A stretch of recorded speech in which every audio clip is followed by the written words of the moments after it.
সঞ্চারিত হলো। তিনি দেখলেন এই অখ্যাত গ্রামে নিঃস্বরিক্ত একজনের মধ্যে কি প্রেমের বন্যা বইছে ফল্গু ধারার ন্যায়।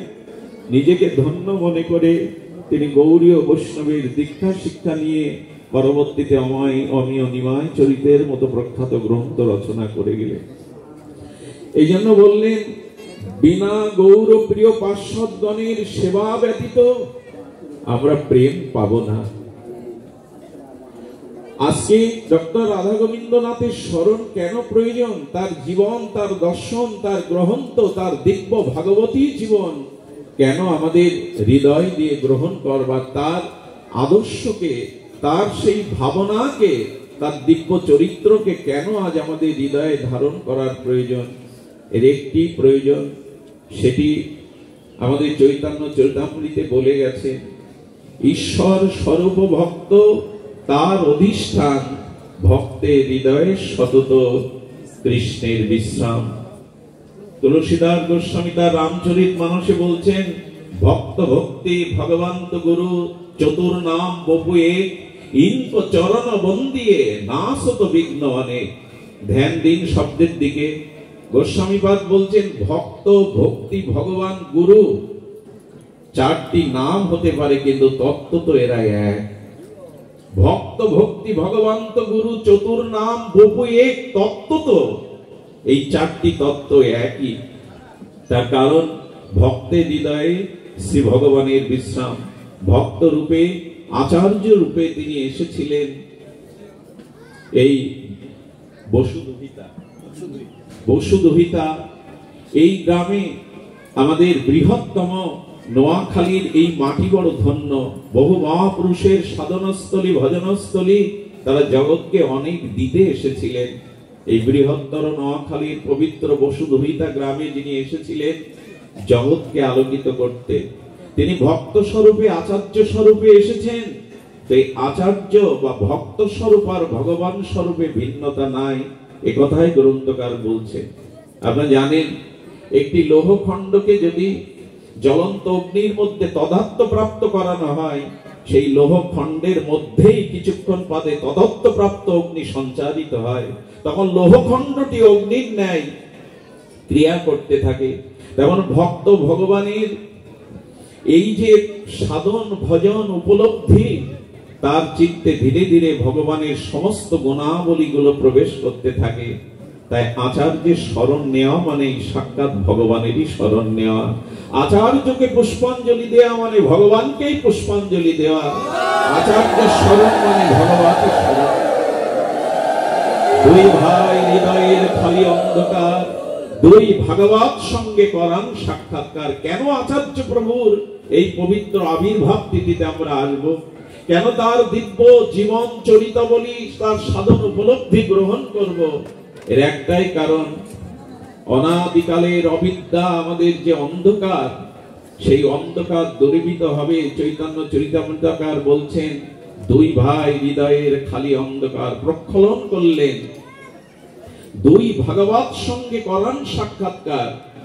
চৈতন্য মহাপ্রভুই যেন তার দিব্য বাণীতে বলছেন, কেন আমরা ডক্টর রাধা গোবিন্দনাথের স্মরণ মঙ্গল সভায় আসবো, কেন পুষ্পাঞ্জলি নিবেদন করব, কেন হৃদয়ের প্রেম ভাবনাটুকু তার চরণে নিবেদিতাত্মা হয়ে নিজেকে গৌর প্রেমে ধন্য করব, নিতাই প্রেমে ধন্য করব, মনুষ্য জীবনকে সফল করব। তার কারণ একটি, এই দুই ভাগবত সঙ্গে সাক্ষাৎকার করতে হবে। একাধারে তার জীবন ছিল এই দুই ধারায়। তিনি ছিলেন ভক্ত ভাগবত এবং গ্রন্থ ভাগবতের পূজারী, স্রষ্টা। তিনি যেভাবে চৈতন্য চরিতামৃতের সেই অপরোক্ষ অনুভূতিকে প্রকাশ করেছেন, তা বলবার ভাষা আমার মতো সাধারণ মূর্খের নাই। মহাপ্রভু সরগোস্বামীর দ্বারা, বিশেষ করে রূপ সনাতন আচার্য বর্গের দ্বারা তিনি চেয়েছিলেন শুধু লুপ্ততীর্থ উদ্ধার নয়, ভক্তি শাস্ত্র প্রণয়ন। গৌড়ীয় সমাজকে অনন্তকালের বিশ্বের পরম মঙ্গলের প্রবাহ ধারার জন্য শাস্ত্র সিদ্ধান্তই হলো মূল। যদি গ্রন্থই না থাকে, শাস্ত্র সিদ্ধান্ত বহির্ভূত, আমরা ভজন পথ হারা হয়ে যাব। আমাদের সামনে অন্ধকার ছাড়া কিছু থাকবে না।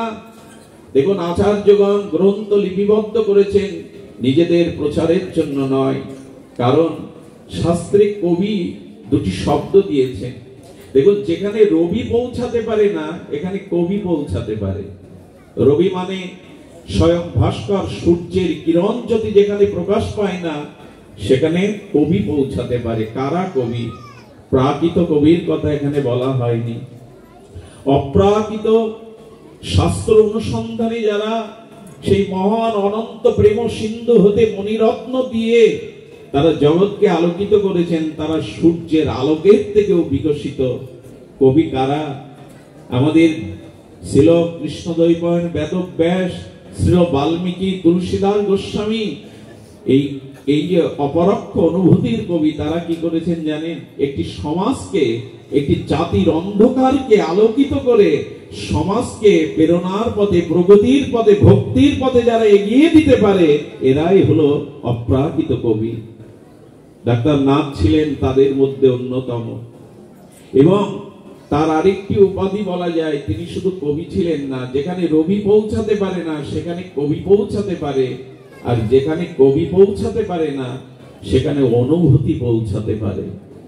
ওনার লেখনীর মধ্যে পাওয়া যায় অনুভূতি, যেন গৌরকে, যেন প্রেমকে, যেন ভক্তি সিদ্ধান্তকে বাগময়ী মূর্তির দ্বারা উনি জগতে প্রকাশ করেছেন। এই অনন্য অবদানে আমরা এই বঙ্গবাসী ধন্য, আমাদের এই বাংলা ধন্য, বিশ্ব ধন্য যে তাকে আমরা পেয়েছিলাম। কিন্তু দুঃখের বিষয়, মূল্যায়ন করতে পারলাম না।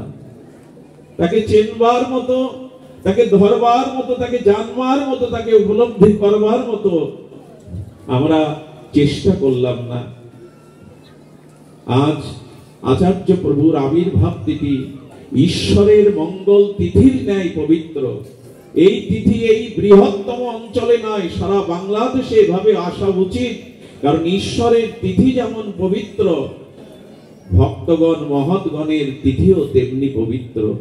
জন্মাষ্টমী, রাধাষ্টমী, গৌর আবির্ভাব তিথি, এই তিথির সময় আমাদের নাথজির উৎসব তিথি, জন্মতিথি একাধারে পবিত্র। ভক্ত তিথি ভগবানের তিথির ন্যায় পবিত্র, সাধারণ নয়। তার প্রাকৃত, অপ্রাকৃত, পরাবিদ্যা, অপরবিদ্যা। আমি দাদাজির একটি গ্রন্থ, স্মারক গ্রন্থ পেয়ে অবাক হয়ে গেছিলাম। আজ এই আসনে আসতে পেরে শ্রী গুরুদেবের অপার করুণা, আপনাদের চরণ আশিস, শুভ দৃষ্টি ধন্য মনে করছি। কেন জানেন?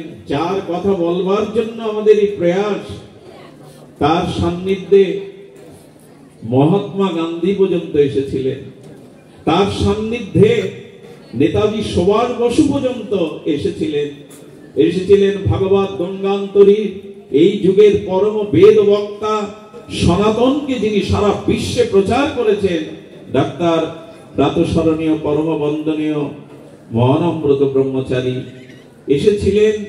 শরৎচন্দ্র বসু, ভাবা যায় কাকে আমরা পেয়েছিলাম এই বাংলা মায়ের কোলে, এই মাটিকে, বিশ্বকে ধন্য করতে কাকে পেয়েছিলাম? বিশ্ব বরেণ্য যারা, তারা তাকে স্তুতি করেছেন, বন্দনা করেছেন, ধন্যাতি ধন্য করেছেন। চিনতে পারেনি শুধু আমরাই। আজ ভালো লাগছে সেই মহান বৈষ্ণবাচার্য, পরাবিদ্যার যিনি পরম আচার্য বর্য, তার স্মৃতিচারণে আমরা একত্রিত হতে পেরেছি। শুধু ভক্তগণ, এই জন্য আমাদের হৃদয়ের অন্ধকার স্খলন করবার জন্য তার এই দিব্য চৈতন্য যে চরিত্র তিনি যেভাবে অঙ্কন করেছেন, আশ্চর্য হতে হয়। বৃন্দাবনের রূপ সনাতনের প্রতি ভার পড়েছিল আমাদের এই ভক্তি সিদ্ধান্ত মঞ্জুষা প্রকাশ করবার জন্য। চিন্তা করতে পারেন, কলম নেই, কালি নেই, কিছুই নেই। হঠাৎ করে লীলা মনে পড়েছে রূপ সনাতনের, আর পাতা পুড়িয়ে স্বরের কলম করে তাল পাতায় লিখেছেন। আমাদের আচার্যপাদের জীবনে একটি ঘটনা আমি পড়েছি। রাত 2টার সময় আচার্যপাদ উঠলেন, তার চিত্ত মনে সেই চৈতন্য প্রেমকে, চৈতন্য ভক্তি সিদ্ধান্তকে প্রকাশ করবার কি ব্যাকুলতা। দীর্ঘ বয়সে তিনি 2টার সময় উঠেছেন, লণ্ঠন জ্বালিয়েছেন, খাতা কলম নিয়ে বসবেন। তারই আত্মজ বললেন, হে পিতা, শরীর সুস্থ নয়, আপনি বিশ্রাম নিন, বিশ্রাম নিয়ে কাল প্রভাতেই আপনি এটা লিপিবদ্ধ করবেন।